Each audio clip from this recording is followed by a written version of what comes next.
the session before has already set the tone and raised the key concerns as well as the opportunities. I would like to raise one thing. When we are navigating the unknown, the biggest power the unknown brings that it make everybody equal. Nobody knows what the right solution is. And that basically create a unity and collective action to solve that problem which is unknown today. And the climate is one of a key area which is unknown. We don't know how it will evolve. We can only assess the risk, but we cannot exactly know what is going to happen and when with the certainty.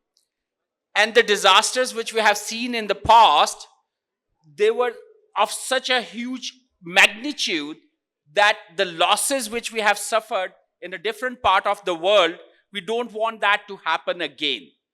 And that will again require a collective action.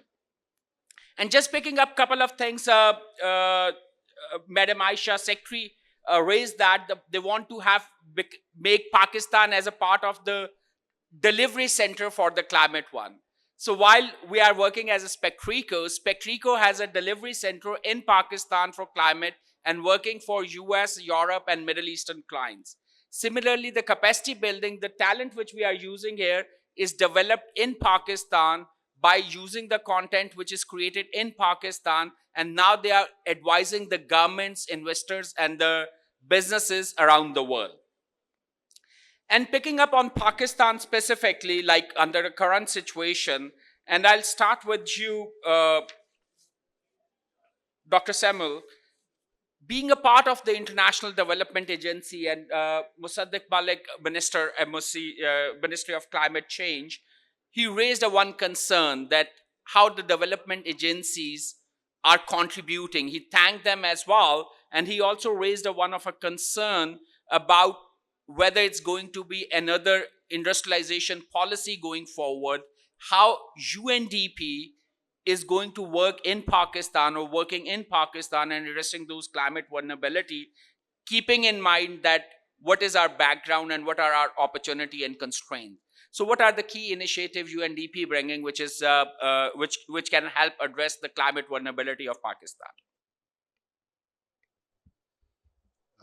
Thanks very much, Sajid. Thank you to the forum's organizers for joining. This is my first time here. Very pleased to join.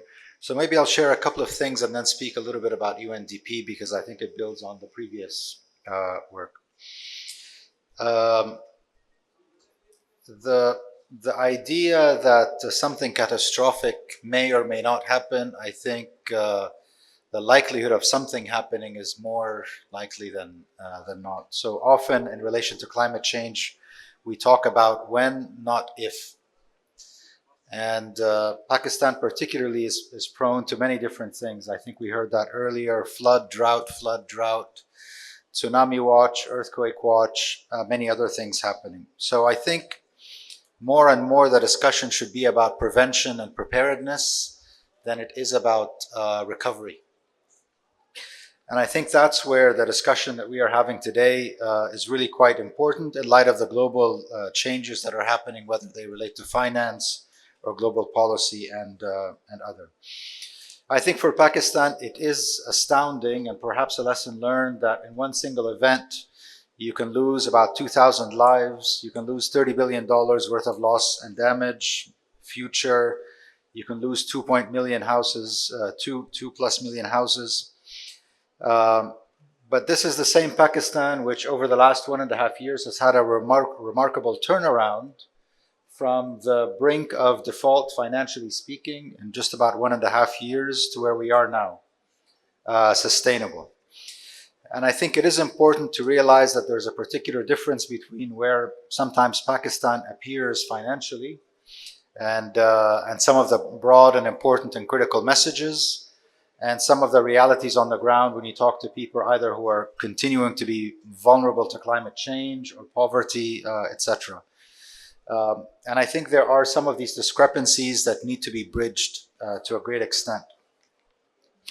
At UNDP, I think there are 3 things that are important to mention, many of which are happening with the Ministry of Climate Change. Secretary Aisha spoke about this a little bit. There's the part about data and analysis. The baseline, having numbers to be able to actually do good, solid work. Secondly, there's the policy and advocacy. And third, there is the programming part. On data and analysis and policy and advocacy, our work supports the government's work. Our work supports the national agenda for climate change, whether it's on nationally determined contributions, reducing emissions by 2030, how much money comes from abroad, how much money is invested here, how much the transition to clean energy happens. And I think that is an important distinction. The agenda that UNDP or the UN system has on climate change is not our own agenda, it's the national agenda that needs to be supported. I often say, we joke around in UNDP that if it's not a project, it does not exist. And that's where I think this link between policy and programming and data into actual initiatives and projects and programs is really quite important. Big discussion that's happening, hopefully together next week we'll be up in GB visiting a big project, glacial lake outburst floods.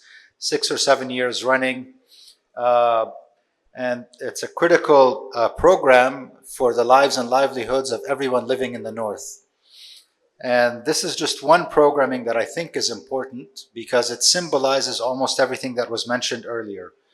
Water in Pakistan as a source of life, and in many cases, if you're part of a glacier flood, it's a source of death. And this is one of those things that I think is really quite important and unique to Pakistan. I've learned quite a bit by some visits to the north on things that I'd never heard of before, because I too do not come from the climate change part. But other than early warning systems, many of which are set up, other than preserving the glaciers, we work in 36 valleys, but there are 13,000 glaciers that we have already identified in some of our work. The prevention, preserving lives, early warning systems are really quite important, but also many different nature-based solutions that look like ice stupas, glacier grafting, slope stabilization. All of these are local indigenous solutions to some of the biggest problems that actually exist. So I would say if we're looking at the crisis that is looming, it is there, it's likely going to happen. What do we do about it? Prevention is much more important at this point than recovery. And thirdly, if we're looking at really, really good programming, this country has excellent programming that just needs to be scaled up. I think there is a global international financial imperative related to this, which is how do global partners support, whether it's in the UN system or other funds like GCF or GEF, etc. But also, I think this is an important forum to be able to have these discussions with the business community, because a lot of the solutions and maybe the majority of the financing in the future will come from here. It is either government spending, or in many cases, it will actually be private sector spending, because in many cases, I would say the private sector here has already migrated from the idea that we're only doing charity to CSR. We're actually now much engaged in sustainable development goals. No, thank you. Thank you, Dr. Salman. I'll come back to you around the data and the impact assessment. That is there any challenge? Are we getting that data? Is there a right kind of information which we can share with the in terms of the progress? It's auditable or not? And that's bringing me to you specifically when we are talking about private sector and the businesses. There are so many different standards, regulations, and the codes which are in play, even in Pakistan, starting from State Bank, very good initiative on a green banking, ESRM, then SSCP has got IFRS. Recently, government also came up with very good code around the energy efficiency at a provincial level and at a national level. All those things create a certain challenge for the organization to really assess their risk and then make it comparable and the data which is reliable. So how you see as a ACCA, as an accountant, and you are also working a lot in the sustainability space. So how you see that integration of the public-private sector and bringing these standards and the reporting and the data and the assurance thing out in terms of the risk assessment and reporting? Thank you, Sajid. First of all, I would like to congratulate all the organizers, Asfar and the team, Nutshell, for this another remarkable event. So I would say that how the private sector views climate now is actually one, a business opportunity. Second is to absolutely hedge the risks, because there are no other way to look at this. Because if we want to sort of grow our businesses or sort of not be impacted by disrupted supply chains or weather events, or with regards to, say, not having the predictable costs, businesses and industries cannot move forward. Another very important consideration is that the world does not have immense resources in terms of which will actually go into the industries to cater to the 8 billion and the growing population, which means that we again need to look at the concept of circularity. We again need to look at that how resources can be optimized, how costs can be sort of brought down, which is like obviously every industry is impacted by the energy costs. And here we are sitting in a country where we have lots of challenges with regards to the energy costs that are very high. We have the hugest amount of potential coming from climate friendly energy solutions, whether it is wind, solar, whether it is bioenergy, or it is likes of these. And when we need to look at the growth of business, gone are the days when we were only looking at that in a national context. Now businesses look at what is happening globally and what are the kind of regulations that are being enacted globally. Because of things like CBAM and many others, businesses here, and obviously the supply chains can be tracked all the way back to the source. So this is of course a small amount of risk but a huge amount of opportunity. So I believe that industries and businesses, they now very clearly understand that what is the future, why this imperative is there for them.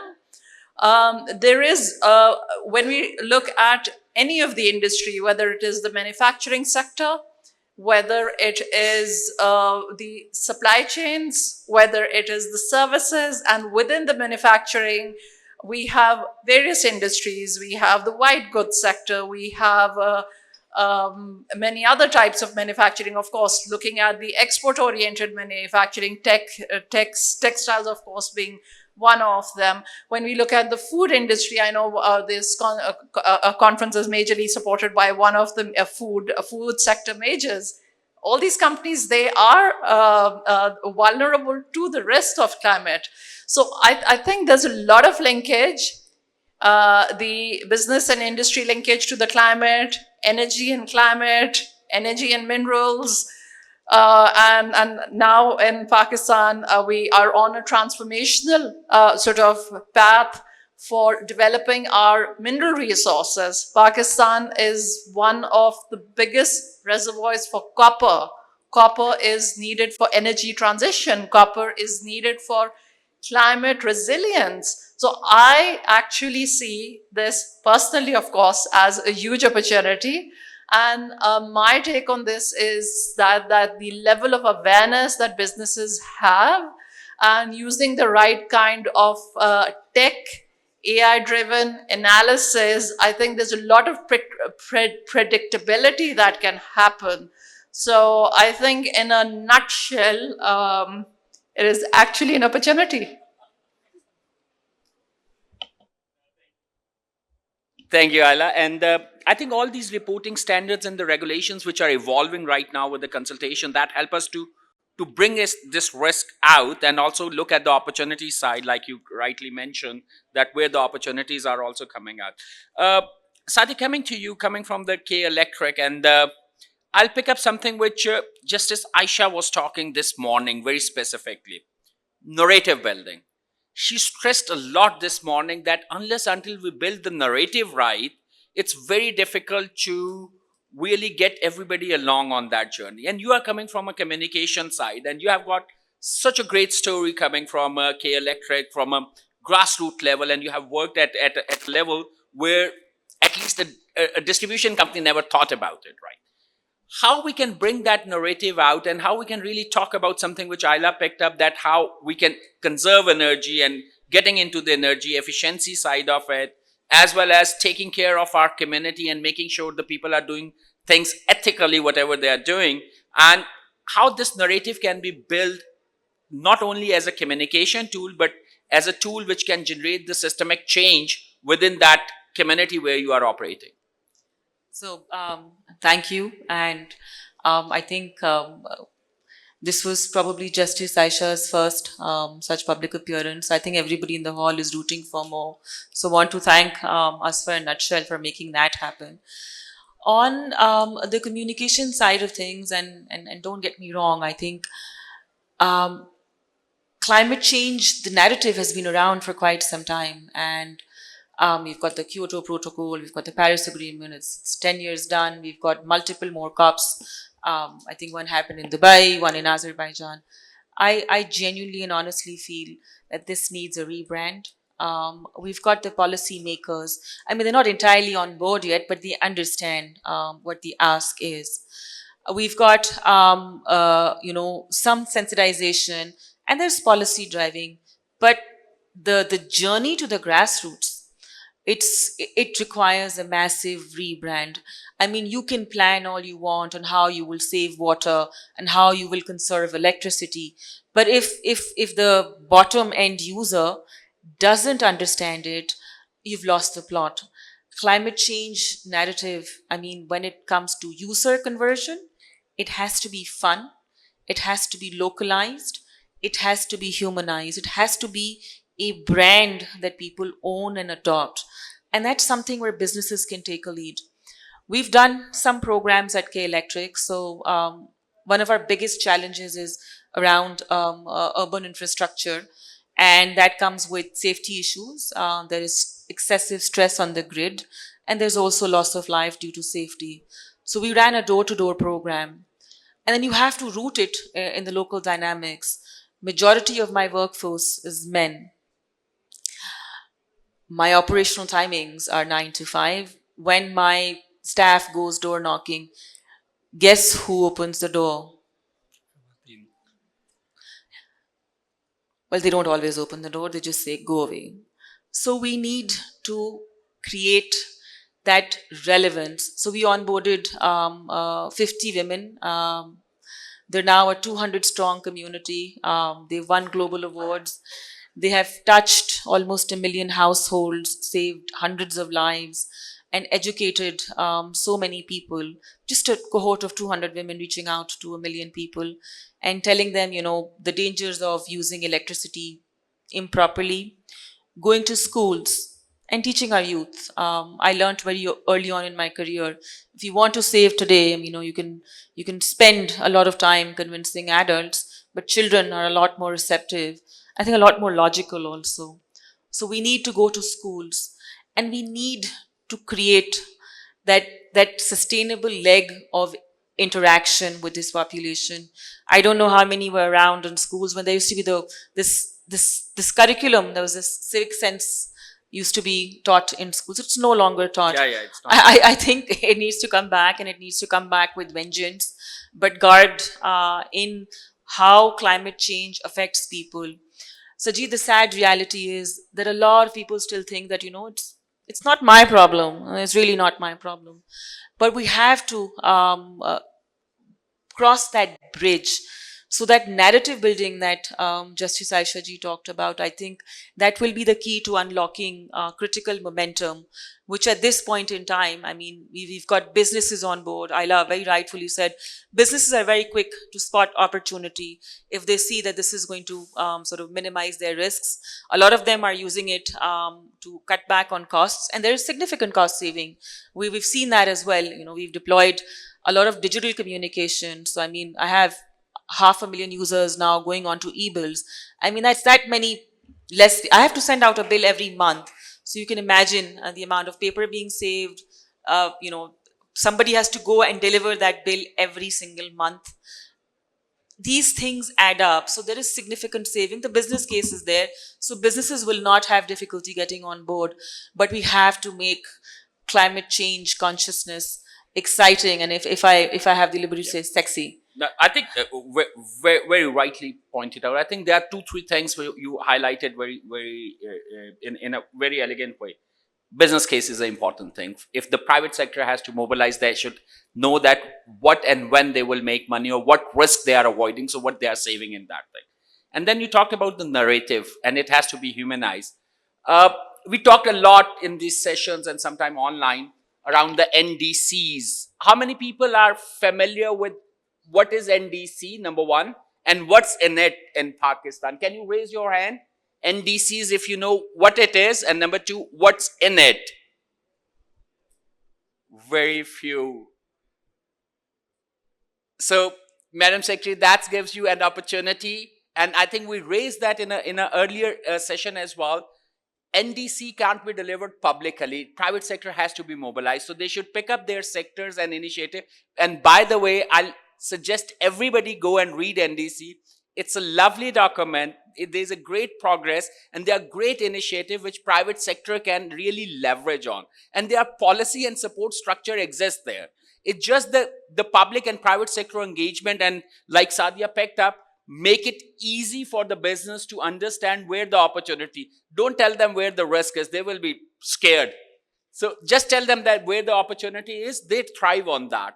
So I think that's one of a key area from a narrative side, that this is something which I would suggest we should pick up. We will come to the questions again. We will go to Umar Saab. Umar Saab, just picking up on the Dollars, and we know that the Dollars has got a great history in terms of the sustainable manufacturing, in terms of not only the process, but the technology and the refrigeration gases which you are using. How you see that ecosystem evolving in Pakistan, where not only the Dollars, but your value chain, your customers, as well as your distributors and your vendor also get aligned in that, their capacity building and the investment which they may need that. So how this value chain impact we can generate using Dollars as an example? Thank you, Sajid, for that question. So the way I look at it, I think this conference today, the theme, which is navigating the unknown, really is the essence of sustainability, because we're trying to act today for a tomorrow which is actually unknown. We don't know where we're heading. So this really truly is the essence of sustainability. To answer your question, I think we really need to understand that this truly is a man-made crisis. It's not an act of God. And if it's a man-made crisis, how it happened was because 100 years ago or 150 years ago, electricity came about. I'm sorry, Sadia, but that's one of the reasons why it happened. But we're also part of the problem. Then mechanized manufacturing started. Internal combustion engines came in. All these things have helped humanity develop in ways that was never done for centuries, or even for all the known history before that. So the development that has happened and the progress that has humanity we've made in the last 150 years is more than the entire documented history of humanity. Now, but what is it? It has actually happened at the cost of environment and climate. And the science is very clear on that. 2024 was the hottest year on record. We actually hit the target which had been set of 1.5 degrees. It happened in 2024. So it's really facing us every day. Now, if we talk about our products and energy, I think we have to first understand that the 40% of all the global power consumption is coming from 4 product categories: refrigeration, heating and cooling, electric motors, and lighting, right? So it's refrigeration, heating and cooling, and motors, electric motors, and lighting. So these 4 contribute to almost 40% of the entire consumption of electricity. Now, we've done a lot of work, and I think one of the things that came out in discussion this morning as well, I think organizations like ourselves and many others have to now start designing solutions. We can't just be talking about the problem, and if we don't start designing solutions, we'll never get to a solution. And at Dollars and at our global company Beko, we actually invested heavily in R&D. and that's exactly what everyone else needs to be doing. We've so we need to sort of split an organization into three scopes: scope 1, 2, and 3 in terms of the emissions. I feel scope 1 and 2 is the easy part, where you can go into green manufacturing and everything. It's the scope 3 which is the biggest challenge. And in my conversations with most people, a lot of people don't even know what scope 3 means. It's basically the product in use, the energy that's using when the consumer is using it. In our industry, 98% of our emissions are scope 3. Now, if we don't solve the scope 3 problem, we're not even moving anywhere. So making our plants energy efficient, putting solar panels in our factories is the easy part. It's the scope 3 which is the challenge, and this is where a lot of R&D investment is required. And today, I think there are best-in-class products available in the market, which are able to. So, for example, the refrigerators that we sell today use 50% less energy compared to 10 or 15 years ago, right? But there are 25 million refrigerators already in use in Pakistan. A large majority of them would be pre this change. Now, how do we make people understand that they need to upgrade, right? Similarly, for washing machines, now there are washing machines which use 60% less water. They're existing, right? No one talks about dishwashers. Dishwashers use, in one wash, 9.5 liters of water. The same dishes are washed with 125 liters of water under the tap. One dishwasher can save you almost 100,000 liters a year.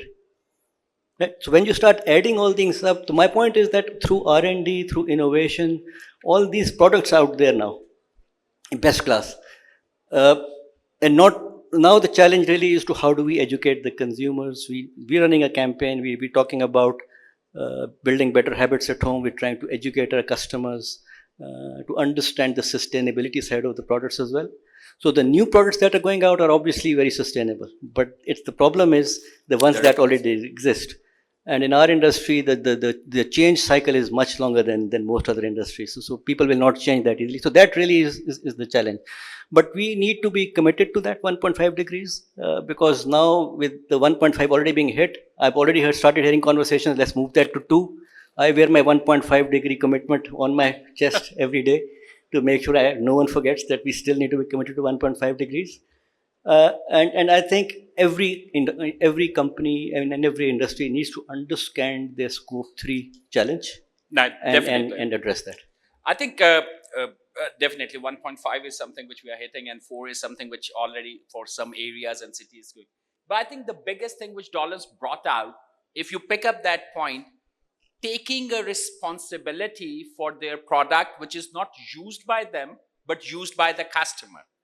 And now they are tracking that what product is out there used by customer, which is paid by customer, where the electricity is being consumed by customer and paid by customer. But Dollars is saying, I need to reduce that emission. I need to reduce that electricity usage there. And that's what the scope 3 is all about. If all organizations started talking about their end of their life cycle of the entire product, so that will solve a lot of scenarios and issues which we are facing today, including the replacement and the recycling mechanism. Absolutely. There are organizations in the world, they have started getting into the replacement one, but there is a certain subsidies which are available to them for the financial side. And that's bring me to Anayat Ismail. Very interestingly, like Dollars picked up on that side, that there is a scope 3 which is generated because they are selling a certain product. If they don't sell it, that will not be there. If we assume that nobody else is selling that, right? Similarly, once we come to the financial sector, in a financial sector, the organization like the HBL or a HBL microfinance may not have that kind of emission, but the money they have deployed, there is a 700 times more emissions which they are generating. And with State Bank bringing the ESRM in place, and then IFRS coming as well, like SECP also bringing the reporting standard, which also require to report the finance emission there. How your organization is really screening the investment they are making, the portfolio which exists, like in terms of the equipment, there's a portfolio which exists which need to be replaced. Similarly, there are loans and the investments which are made earlier they need to be replaced as well. So how you are tracking in terms of data, reporting that, and how you are making the intervention going forward, that whenever you make a decision, it's a more climate responsible decision in terms of investments. Thank you for your question. It's always the difficult one that the people last get. But just to tell you that I think as a sponsor shareholder, you have to have courage to take difficult decisions. In 2020, the HBL group took a stated decision to not do any new coal financing. And that requires courage, because that means, as the largest infrastructure lender in the country, with coal being the cheapest source of energy, you are basically telling all your customers that you will not be financing any coal project. We did that, and we have been doing that since 2020. And the existing that we do have the coal in the portfolio will be exited by 2030. So these are the kind of decisions that you take. And even with the ESRM, so we are the only ones in the country with a stated policy about this. And then when you look at the kind of sustainable lending that we're doing, so we're doing, there are both. There are environmentally linked facilities as well, and then there are socially linked facilities as well, because they both go in the ESRM. So if you're looking at the key performance indicators, there are things like inclusion, job creation, gender diversity. So we are compliant with all the, whether it's the IFC standards for the ESRM modules, and that's critical. Thank you. Okay. And Umar sir, one thing reminds me that you picked up that we never accounted for the cost of nature. There are two stakeholders sitting here, ACCIA from ACCA, who was promoting integrated reporting way back, which actually account for the nature capital So in terms of the cost. It was not adopted as big way, but definitely with the sustainability standards coming in, I think these are the things which I think I'm really which will looking help forward to them. S1 and S2 being properly adopted. Yeah, exactly. across That the will. board. Sorry, if I may add, because again, when you look at it, and yes, you've talked about scope 3, but then there's scope 1 and scope 2. And when you talk about reducing your own emissions as an organization, when you're a large purchaser, so for example, the HBL group, and then being part of the Khan Development Network, so the AKDN agencies, we have serious purchasing power. Exactly. And it was when we went to, like Dolan's and the other manufacturers of split air conditioners, to say we need the kind of air conditioners that will have that environmentally friendly coolant rather than the one which you are using.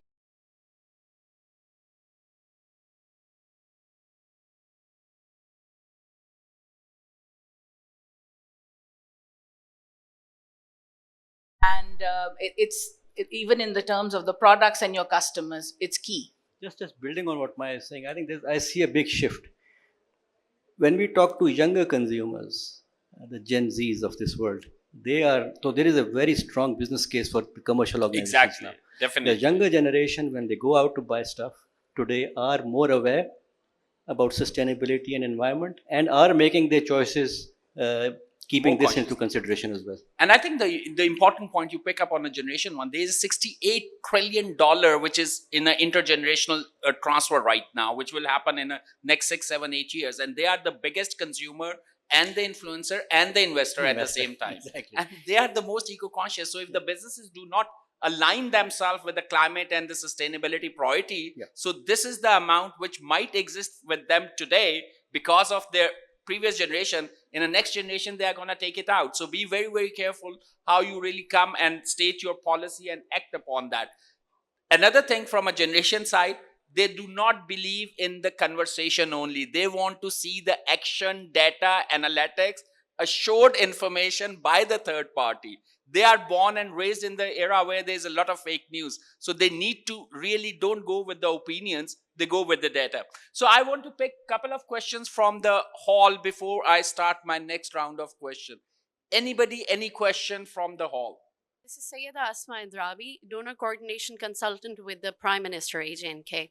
So I want to congratulate the organizers of this event who have gathered the great leaders over here. I just want to comment on a few things. It's not particularly a question, just a comment, since I'm working with the government of AJK, and we are working on the donor coordination and how we can make the sustainable development goals that we have targeted to achieve till 2030. I want to commend the current government, who has given a great roadmap in the form of 5 E's. So the need of the hour is how we can integrate these 5 E's with all the development that's going on, be it the private sector, be it the development partners. The problem is that we've been working in silos, the reason that we stand here today. So we need to build these collaboration. The organizer of this event needs great applaud, because they have gathered the leaders here. That's what we need to do, to work in collaboration, not in the silos. Then I want to commend ACCA, because since I've been a student of ACCA, the great contribution it has done in my life, the curriculum they design, the courses they design, they capacitate their student with what's going on in the world. It's not Yeah? a planted question, I can tell you. No, I'm telling you, it wasn't a question. I just wanted to comment. Yeah. So I just want to share with all the audience the great contribution ACCA is making in Pakistan. They capacitate their student during the coursework with the global world. So, and then Helen was talking about the disclosure standards. She was talking about the sustainability audits.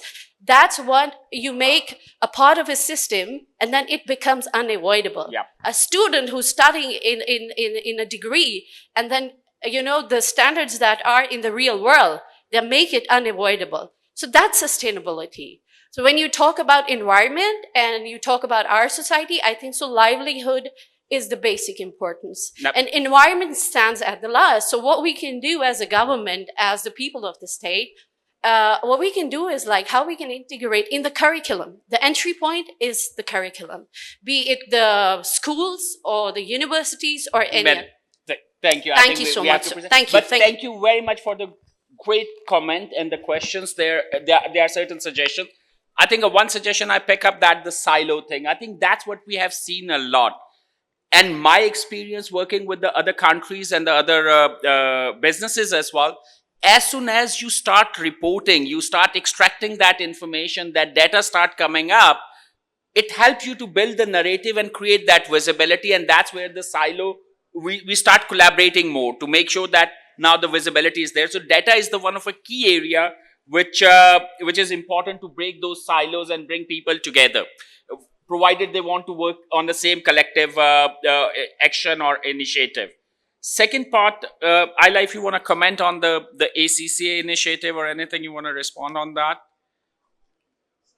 Say thank you. Yeah, first of all, of course, thank you for recognizing that. I think what we all are doing is the work that we should be doing, because it is about responsibility. We are responsible for not ourselves, for the ecosystems that we create around the world, the countries that we operate in, the regions that we operate in. And when we talk about building capacity, we are talking about not just doing this for ourselves, but for the larger planet's benefit. And that has a positive impact, not just for the 8 billion population here, but many, many generations to come.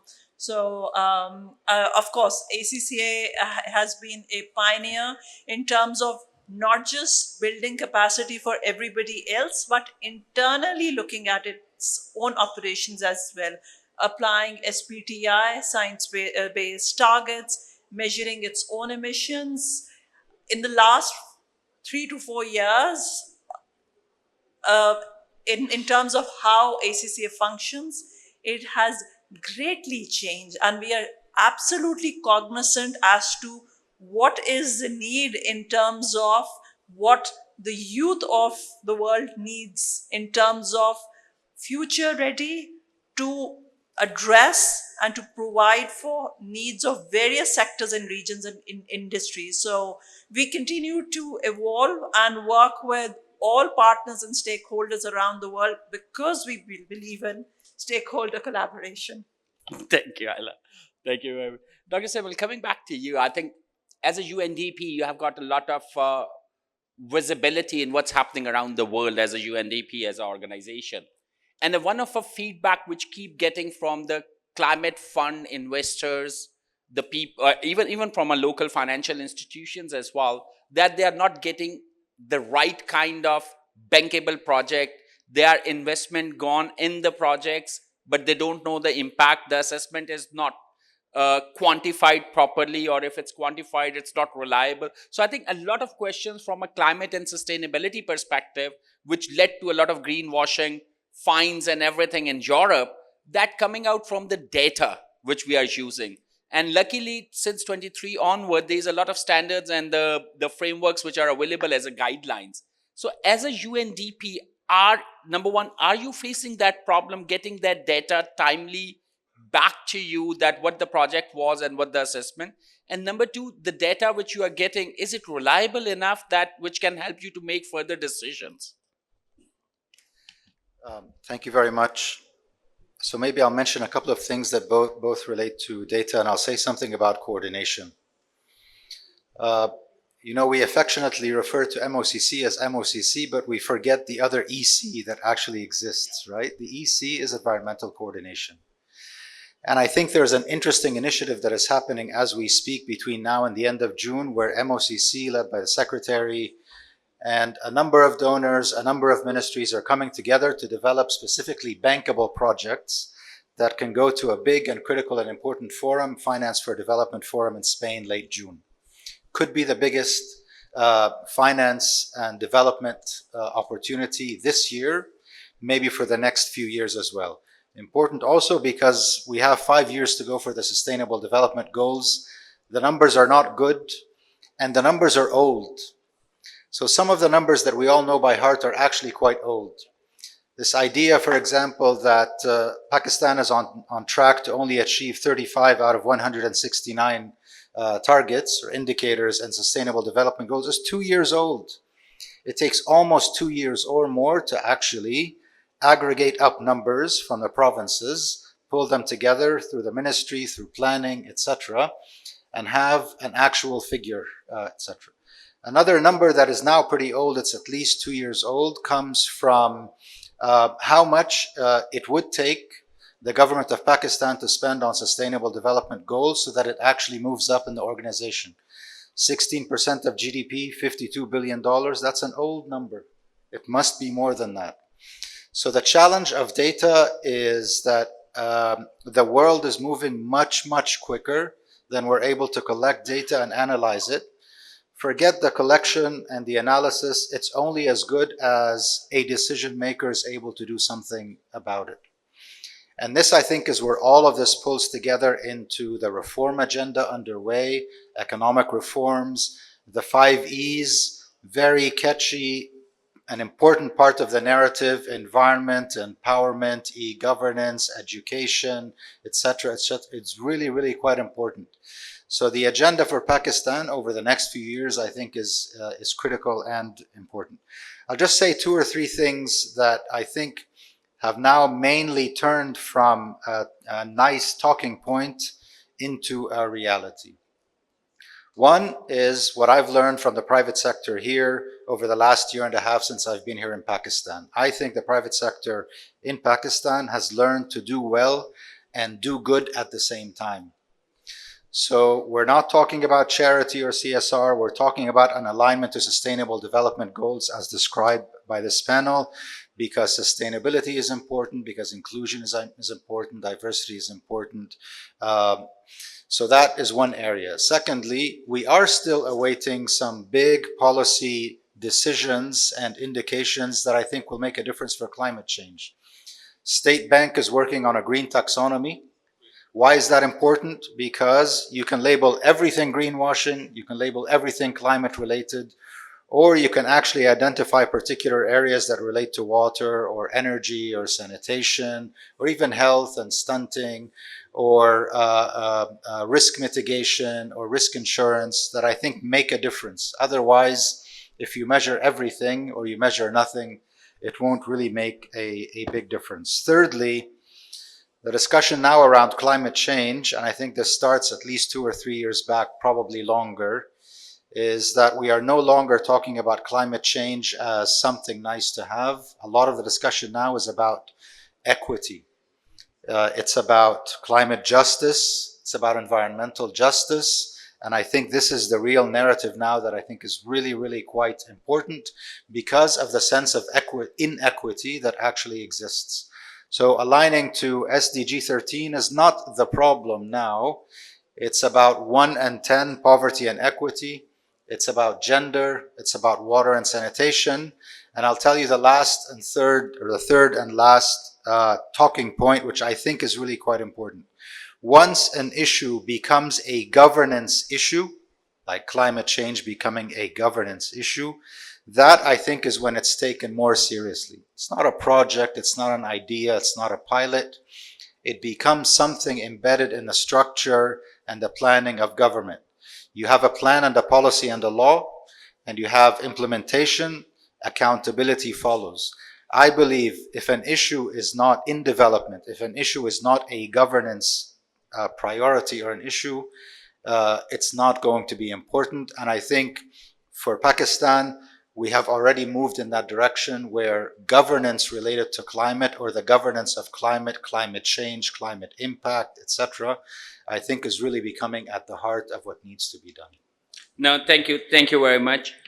Do we have any question from the audience before we start wrapping up the session? Here. Sorry, we will come back to you later.